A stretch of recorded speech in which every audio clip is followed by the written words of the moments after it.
Hello everyone, welcome to the DS Guruji. Current issue में अगर हम बात करें तो राजस्थान और एमपी के अंदर यूरिया जो खाद होता है उसकी काफ़ी ज़्यादा किल्लत आ रही है और बहुत सारी खबरें आप देख रहे होंगे। जो करंट में होता है वही अक्सर एग्जाम में पूछा जाता है कि यूरिया क्या होता है, किस प्रकार से इसके क्वेश्चन बनते हैं, किसके डिपार्टमेंट के अंदर में आता है। बहुत सारी चीज़ें होती है जो एग्जाम्स में भी आती है और बहुत सारी चीज़ें होती है जो सामान्य जानकारी के लिए बहुत ज़रूरी होती है। तो यार यहाँ पर हम जानेंगे कि किस प्रकार से ये जो सारा चीज़ हो रही है राजस्थान के अंदर और राजस्थान के बाहर भी जो स्टेट हैं जैसे मध्य प्रदेश से, वहाँ पे यूरिया किल्लत आ रही है। तो इसमें डेफिनेटली कौन जिम्मेदार है और हकीकत में इसकी क्या एस्पेक्ट होते हैं, किस प्रकार से इसका वितरण होता है, क्योंकि ये बहुत टेक्निकल प्रोसेस होता है। इस पे केंद्र भी नज़र बनाए रखता है और राज्य सरकार जब आप यहाँ पे देखेंगे राज्य सरकार केंद्र सरकार पर आरोप लगा रही है और जो केंद्र सरकार है वो लगा रही है राज्य सरकार पर आरोप। तो आखिरकार इनकी सत्यता क्या है, क्योंकि आम नागरिकों को ये पता ही नहीं होता है हकीकत में कि ये जो डिले हो रहा है यूरिया में ये क्यों हो रहा है या यूरिया की किल्लत हमेशा क्यों आती है। और अधिकांशतः आपने देखा होगा सर्दी का जो टाइम होता है, दिसंबर का महीना, जनवरी का महीना, उसमें यूरिया की लंबी लंबी कतारें राजस्थान में अक्सर दिखाई देती है। और मैं आपको बता दूं, राजस्थान की अगर बात की जाए तो राजस्थान में दो ऐसी फैक्ट्रियां हैं जहां पर यूरिया का निर्माण होता है और वो दोनों फैक्ट्रियां ऐसे स्थान पर है, अगर आप देखें तो राजस्थान के ये कोटा क्षेत्र में, हाड़ौती क्षेत्र में पड़ती है और हाड़ौती क्षेत्र में ही सबसे ज़्यादा यूरिया की किल्लत अक्सर देखी जाती है। तो ऐसा क्या कारण है कि राजस्थान के अंदर ऐसी जगह पे जो राजस्थान में मात्र दो फैक्ट्रियां हैं, वो दोनों फैक्ट्रियां कोटा हाड़ौती के अंदर है, लेकिन फिर भी यूरिया की जो किल्लत है वो ज़्यादातर वहीं होती है। और इसके लिए जिम्मेदार कौन होता है और इससे किस प्रकार के क्वेश्चन बन सकते हैं एग्जाम्स में, वो सारा पूरा चीज़ अपन इसमें डिस्कस करेंगे इस वीडियो में। सबसे पहले बात कर लेते हैं यूरिया की किल्लत क्यों होती है। तो आपने देखा होगा न्यूज में अभी ये चल रहा है, चुनाव हारने की वजह से केंद्र सरकार जो है यूरिया नहीं दे रही, ये कहा है सीएम गहलोत ने, जो अभी नए नए सीएम बने हैं इस बार वो। अब बात करते हैं दूसरी खबर की ओर कि कर्ज माफी से पहले किसानों पर लाठियां बरसा रही है। अलग अलग प्रकार से मीडिया इसमें मसाला डाल के खबरों को परोसता है ताकि अलग अलग टाइप से इस इशू को क्रिएट किया जा सके, लेकिन इसकी सच्चाई जो है वो अभी तक किसी को नहीं पता है कि क्या कारण है। इस वजह से सारी चीज़ें होती है, डिले और सारी चीज़ों का नुकसान उठाना पड़ता है। आम नागरिक जो कि किसान है, राजस्थान का है या मध्य प्रदेश का है, उसे ही लाठियाँ खानी पड़ती है और उसे ही सारी चीज़ें करनी पड़ती है, लेकिन इसके पीछे सामूहिक रूप से जिम्मेदारी बनती है जो मैं आपको इस वीडियो में बताने वाला हूँ। अब आपने देखा होगा यूरिया से संबंधित ये तमाम प्रकार की न्यूज़ें आप देख रहे होंगे। अभी यहाँ पे 4 सवाल जो हैं आपके दिमाग में भी आए होंगे, हर एक व्यक्ति के दिमाग में आने चाहिए अगर थोड़ा सा दिमाग ठीक ठाक से चल रहा है। तो भाई यूरिया के स्टॉक की कमी क्यों होती है। दूसरी बात अगर की जाए तो राज्य और केंद्र सरकारें एक दूसरे पे आरोप लगा रही है। तो ये तो वो कंडीशन हो गई कि जब गवर्नमेंट जो है राजस्थान की वो केंद्र पे आरोप लगाए और केंद्र की गवर्नमेंट राजस्थान गवर्नमेंट पे आरोप लगा रही है।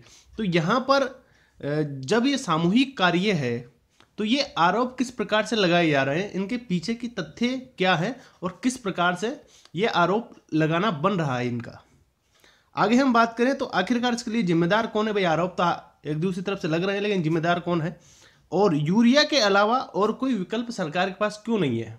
भाई मान लीजिए यूरिया ही सबसे बड़ा इश्यू है, दोनों सरकारें आरोप लगा रही है, तो क्यों ना एक ऐसे तीसरी पद्धति लाई जाए जिससे यूरिया का उपयोग ना होकर के किसी तीसरी चीज़ का उपयोग खेती में किया जाए और उससे खेती की जाए ताकि जो है ये किल्लत ना हो। तो इन चारों टॉपिक पे अपन केंद्रित रहेंगे। सबसे पहले जानते हैं यूरिया से बेसिकली किस प्रकार के क्वेश्चन बनते आए हैं सामान्य एग्जाम में, और अगर अपन डीप में जाएं जैसा कि पीसीएस के एग्जाम होते हैं उनमें तो करंट का भी क्वेश्चन बन जाता है, यूरिया के ऊपर भी इंटरव्यू में पूछ लिया जाता है या थ्योरी में भी पूछ लिया जाता है। यूरिया की जहाँ तक बात की जाए तो यूरिया जो है कार्बेमाइड के नाम से भी जाना जाता है, यह प्रश्न कई बार पूछा गया है। और ये ऑर्गेनिक कंपाउंड है, ऑर्गेनिक को हम कहते हैं कार्बनिक कंपाउंड है ये, और इसका फॉर्मूला जो होता है वो होता है CONH2 का होल ट्वाइस। और बेसिकली देखा जाए तो इसमें 2 NH2 होते हैं, वो बॉन्ड के द्वारा कनेक्टेड होते हैं, ग्रुप जोन होते हैं NH2 के। और यहाँ पे बात की जाए तो इसका जो है मेल्टिंग पॉइंट होता है वो 133 डिग्री सेंटीग्रेड होता है, ये अक्सर पूछ लिया जाता है। और सबसे बड़ी और महत्वपूर्ण बात, ये मेटाबॉलिज्म ऑफ नाइट्रोजन कंटेनिंग होता है। इसका मतलब क्या होता है कि नाइट्रोजन को पहुंचाता है ये पेड़ पौधे जो होते हैं, जो किसान खेती करते हैं, जैसे मान लो गेहूं की फसल कर रहे हैं किसान, तो उन गेहूं को नाइट्रोजन डायरेक्ट वायुमंडल से ग्रहण नहीं कर पाते हैं गेहूं, इस वजह से यूरिया डाला जाता है और यूरिया डालने के बाद वहां तक नाइट्रोजन पहुंच जाती है। आपने देखा होगा यूरिया का जो पैकेट होता है पूरा, जो उसे बोरी कहते हैं, हम कट्टा कहते हैं, उसके ऊपर भी लिखा होता है 73% नाइट्रोजन, 75% नाइट्रोजन। तो बेसिकली जो फसल होती है उसको नाइट्रोजन प्रोवाइड करवाने के लिए यूरिया यूज में लिया जाता है। तो ये सिंपल इसकी मैकेनिज्म है। यूरिया बेसिकली होता क्या है, आगे हम देखें तो सबसे बड़ी दिक्कत हमारे पास क्या आ रही थी कि भाई दोनों सरकारें जब आरोप लगा रही है तो हकीकत में जिम्मेदार कौन है। तो आपको ये खेल पूरा समझ में आ जाएगा। यहाँ से भारत सरकार का एक मिनिस्ट्री होती है उर्वरक विभाग या रसायन या उर्वरक विभाग, दो होते हैं, दोनों का एक ही नाम होता है। दोनों की एक मिनिस्ट्री होती है, रसायन और उर्वरक मंत्रालय जिसे कहा जाता है। उर्वरक विभाग रसायन और उर्वरक मंत्रालय के दायरे में आता है, जिसका नेतृत्व कैबिनेट मंत्री के हाथ में होता है। अब ध्यान रखिए, कैबिनेट मंत्री के हाथ में नेतृत्व होता है, इसलिए राज्य सरकारें जो है कैबिनेट मंत्री के ऊपर आरोप लगा रही है। पहला कारण क्लियर हुआ। अब उधर से क्यों इधर आरोप हो रहा है इसको हम समझेंगे आगे। जिसे राज्य के दो मंत्री जो होते हैं उनकी सहायता की जाती, यानी होता क्या है, बेसिकली जो कैबिनेट का मंत्री होता है और राज्य के मंत्री होते हैं स्वतंत्र प्रभार वाले, उन्हें बताते हैं और इन दोनों की सामूहिक सलाह मशूरी होकर के ही ये काम होता है। और जहां भी हमने देखा है भारत में दो मंत्रालयों के या दो मंत्रियों के या दो सरकारों की सहमति से कोई काम होता है, जिसे हम फेडरल स्ट्रक्चर के नाम से जानते हैं, वहां पर हमेशा आरोप प्रत्यारोप चलते रहते हैं। इसी वजह से इस क्षेत्र में भी आरोप लगाए जा रहे हैं। सरकार का सचिव विभाग होता है, जो उसका प्रशासनिक प्रमुख होता है, जिसका एक विशेष सचिव और वित्तीय सलाहकार भी होता है। 3 संयुक्त सचिवों द्वारा सहायता उनकी ली जाती है। एक आर्थिक सलाहकार जो संयुक्त सचिव स्तर के अधिकारी होते हैं, बड़े आईएएस लेवल के अधिकारी ये सब होते हैं, विभिन्न आर्थिक मुद्दों पर विभाग को सलाह देते हैं, जो आर्थिक प्रभावों को जानते हैं और उसके बाद इनकी आपूर्ति कराते हैं। तो ये इसका पूरा स्ट्रक्चर होता है। आगे अगर अपन देखें तो किस प्रकार से काम करते हैं, ये पूरा ढांचा होता है। सबसे ऊपर होता है केंद्र का मंत्री, जो विभाग का मंत्री है रसायन विभाग का, वो केंद्रीय मंत्री होता है। अब केंद्रीय मंत्री के नीचे 2 राज्य मंत्री होते हैं और राज्य मंत्री के बाद एक गवर्नमेंट बॉडी जो होती है वो आ जाती है। सचिव जो होता है, जो आईएएस लेवल का अधिकारी होता है, उसके नीचे पूरा स्ट्रक्चर चल जाता है। उसमें अपर सचिव होता है, जिसे डीपी हम बोलते हैं, अपर सचिव एटी होता है, अलग अलग डिपार्टमेंट के टाइप में होते हैं। अपर सचिव में वित्तीय सलाहकार फिर आ जाते हैं। तो ये पूरा स्ट्रक्चर होता है और अंततः किस प्रकार से ईडी वीडी सब आ जाता है इसके अंदर, ये सारा डिवाइडेशन होता है। अब यहाँ पर हम बात करें कि वर्तमान में ये लोग कौन है भाई, करंट का क्वेश्चन बन सकता है। तो यहाँ पर हम बात करें तो वर्तमान में जो माननीय मंत्री जी हैं इस विभाग के, तो वो हैं अनंत कुमार, और राज्य मंत्री जो स्वतंत्र प्रभार है वो है श्री मनसुख एल मांडविया, और राज्य मंत्री जो दूसरे राज्य मंत्री की मैंने बात की थी वो होते हैं राव इंद्रजीत सिंह, और जो सचिव होता है जो कि एक आईएएस होता है, उनका नाम है यहाँ पर श्रीमती भारती शिवास्वामी सिहाग। तो ये करंट के क्वेश्चन यहाँ से बन सकते हैं, तो आप इनको थोड़ा सा ध्यान में रख लें। अगर आप आरएस का एग्जाम दे रहे हैं तो ये आपके लिए महत्वपूर्ण हो सकता है, क्योंकि इस पे से प्रश्न बन सकता है और आपकी राय मांगी जा सकती है लिखित में। आगे हम बात करें कि ये सब होने के बावजूद भी ये सारा कुछ क्यों हो रहा है। तो दोस्तों, राजस्थान के अंदर और पूरे इंडिया के अंदर खेती किसानी करने वाले लोग बहुत ज़्यादा होते हैं, और खेती के अंदर जब तक नाइट्रोजन नहीं मिलती फसलों को, तब तक फसलें ग्रो नहीं करती। तो उसमें तमाम प्रकार के उर्वरक जैसे कि यूरिया, डीएपी, एसएसपी और कॉम्प्लेक्स फर्टिलाइजर्स जो होते हैं वो काम में आते हैं। अब यहाँ पे आप देखें कि इसमें सबसे ज़्यादा जो है 2009-10 का डाटा है, इसके बाद का डाटा वेबसाइट पे उपलब्ध नहीं है। तो 2009-10 के आंकड़े की माने तो 211.3 लाख मैट्रिक टन यूरिया की खपत हुई थी। वर्तमान में वो बढ़कर कहीं आगे जा चुकी है। तो राजस्थान के अंदर ही नहीं, पूरे भारत के अंदर यूरिया की काफ़ी ज़्यादा खपत होती है। अब यहाँ पे सबसे बेसिक सा क्वेश्चन आपके दिमाग में आएगा कि सर जब इतनी खपत होती है, इतनी मारामारी होती है, पूरा इंडिया का जो इकोनॉमी है सबसे ज़्यादा डिपेंडेंट खेती पे ही होता है, तो क्यों ना इस यूरिया को इतना ज़्यादा प्रोड्यूस कर लिया जाए, इतना ज़्यादा बना लिया जाए कि जब भी इसकी डिमांड हो हाथों हाथ डिमांड पूरी कर दी जाए, कोई इश्यू ना हो, किसी गवर्नमेंट के ऊपर आरोप ना लगा जाए और किसी प्रकार की किसानों को कोई दिक्कत ना हो, क्योंकि सबसे ज़्यादा दिक्कत तो किसानों को ही होती इससे। तो यहाँ एक केमिकल लोचा है। केमिकल लोचा ये है कि ये जो यूरिया बनाया जाता है ये एक ऐसा प्रोडक्ट है जो आपूर्ति, ये राज्य सरकारों से पूछा जाता है कि आपको कितना चाहिए, वो सर्वे करवाते हैं एजेंसीज के थ्रू और पता करते हैं गवर्नमेंट बॉडी के थ्रू कि भाई कितना यूरिया जो है वो इस बार खपत हो सकता है, उसके अकॉर्डिंगली इसको बनाया जाता है। दूसरी बात यह है यूरिया को ज़्यादा दिन तक स्टोर भी नहीं किया जा सकता। अगर यूरिया को स्टोर किया जाता है तो यूरिया के जो छोटे छोटे दाने होते हैं वो मिक्सर में कन्वर्ट हो जाते हैं और जिस प्रकार से एक गीला सीमेंट होता है तो वो एक ठोस में कन्वर्ट हो जाता है, उसी प्रकार से वो भी पूरा का पूरा यूरिया बिल्कुल ठोस में कन्वर्ट हो जाएगा। और जब यूरिया ठोस में कन्वर्ट हो जाएगा, दानों में नहीं रहेगा, तो किसानों को जब वो खेत में जाकर के उसको फेंकते हैं तो वो डिफरेंट छोटे छोटे दाने होते हैं तो वो जड़ों तक चले जाते हैं पौधों की। और जब ये पूरा एक ठोस में कन्वर्ट हो जाएगा यूरिया तो इसको पहुंचाने तक, पौधों की जड़ों तक पहुंचाने में काफ़ी ज़्यादा किसानों को दिक्कत आएगी। इसी वजह से इसको स्टोर नहीं किया जाता। जितनी रिक्वायरमेंट होती है हाथी बात उतना ही आपका यूरिया कंपनियों द्वारा बनाया जाता है। अब यहाँ पर दिक्कत ये आती है, ये तमाम कंपनियाँ, जैसे मान लीजिए ये इतनी सारी कंपनियाँ हैं जो यूरिया बनाती है और इनकी लोकेशन आप देख सकते हैं। ये कंपनियाँ हैं, राजस्थान के अंदर 2 कंपनियाँ हैं, इनका प्रश्न पूछा गया था। चंबल फर्टिलाइजर जो है कोटा के अंदर, गड़ेपान के अंदर है ये, और उसके बाद आती है श्रीराम फर्टिलाइजर एंड केमिकल्स, ये भी कोटा के अंदर ही है। दोनों हाड़ौती रीजन में आती है कंपनियाँ, आप देख सकते हैं। राजस्थान में मात्र 2 है और दोनों की दोनों आपके हाड़ौती रीजन में आती है। उसके बाद जो तीसरी कंपनी आती है राजस्थान के समकक्ष जो पास में है वो मध्य प्रदेश में है। अब इन कंपनियों को केंद्र सरकार निर्देश देती है कि आप इतना उत्पादन कीजिए, हम आपसे खरीदेंगे। उसकी एक यूरिया नीति है जिसको अपन समझेंगे यहाँ पर।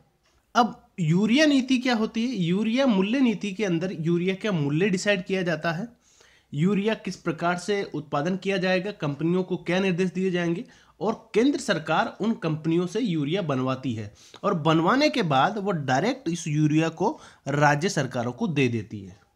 अब इसमें तमाम प्रकार के टैक्स आते हैं, तमाम प्रकार के फायदे जो गवर्नमेंट ले सकती है वो लेती है।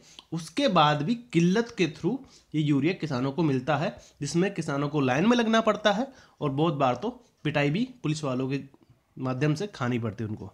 अगर वर्तमान की बात की जाए तो 31 यूरिया इकाइयाँ टोटल है, जिसमें से 28 यूरिया इकाइयाँ प्राकृतिक गैस एलपीजी इस प्रकार के से चल रही है। बाकी शेष 3 यूरिया इकाइयाँ जो हैं वो नफ्ता को फीडस्टॉक के रूप में उपयोग करती है।